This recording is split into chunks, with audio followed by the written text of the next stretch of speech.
ओम नमो भगवते वासुदेवाय। देखिए, बड़ी ही रोचक कथा है। कथा पूरी सुनना। एक तपस्वी महात्मा और 4 चोरों की। देखिए, किसी एक जंगल में एक महात्मा एक छोटी सी झोंपड़ी बनाकर रहा करते थे और उसी में वहीं घोर तपस्या करते थे।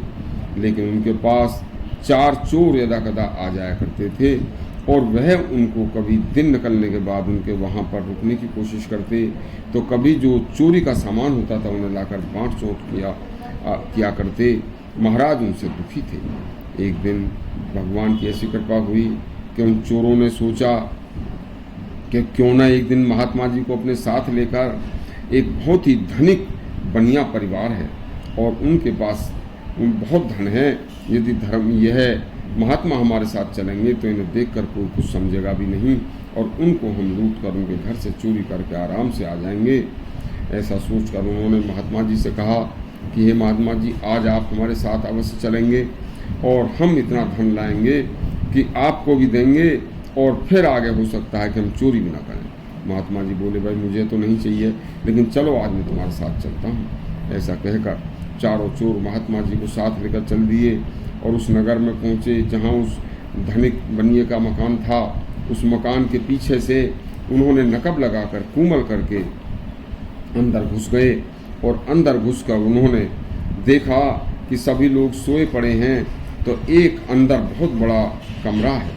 उस कमरे में उन्होंने चारों जैसे ही घुसे, महात्मा जी ने बाहर से उसकी कुंडी लगा दी। उसकी कुंडी लगाकर अब जैसे महात्मा जी बाहर आए तो वहाँ पर एक रसोई थी। उस रसोई में एक बर्फ़ी और अच्छी मिठाइयों का थाल रखा हुआ था। महात्मा जी बेचारे जंगल में रहते थे, लेकिन मन बड़ा बलवान होता है। उन्होंने बहुत दिनों से कभी कोई मिठाई आदि नहीं खाई थी, तो उनका मन यह ललचाया कि इस मिठाई को मैं खा लूं। लेकिन महात्मा जी बड़े तपस्वी थे, बिना भगवान को भोग लगाए वो यह मिठाई भी नहीं खा सकते थे। उन्होंने देखा कि सामने एक छोटा सा मंदिर भी है। अंदर घुसकर उन्होंने मंदिर में से शंख उठाया और शंख बजाकर भगवान की प्रार्थना की और उनको भोग लगाया।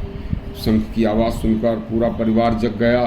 सभी लोग बाहर आए तो देखे तो महात्मा जी हैं एक। उन्होंने कहा, आप कौन हो? बोले, भाई मैं महात्मा हूँ और यह जो आपकी बर्फियाँ और आपकी मिठाई रखी है इसे मुझे खाना था, लेकिन क्या करूं, बिना मैं भगवान को भोग लगाए नहीं खा सकता। और देखिए, इस कमरे के अंदर 4 चोर हैं, ये मुझे लिवा कर लाए थे। मैं आपको सारी बात बाद में बताऊंगा। पुलिस को बुलवाओ और इन चोरों को पकड़ो। महाराज जी ने जैसे ही उनको बताया, बनिए के यहाँ पर कुछ नौकर भी रहते थे, नौकरों से उनको पकड़वा कर और पुलिस को खबर कर दी गई और महात्मा जी का फिर उन्होंने अपना सम्मान किया। देखिए, अंत में उन 4 चोरों को जेल भेज दिया गया और देखिए कितना अच्छा ईश्वर ने उनके साथ भलाई का कार्य किया। यही है महात्मा की तपस्या का फल। यदि कोई तपस्या करता है, परोपकार करता है, तो उसे फल अवश्य मिलता है।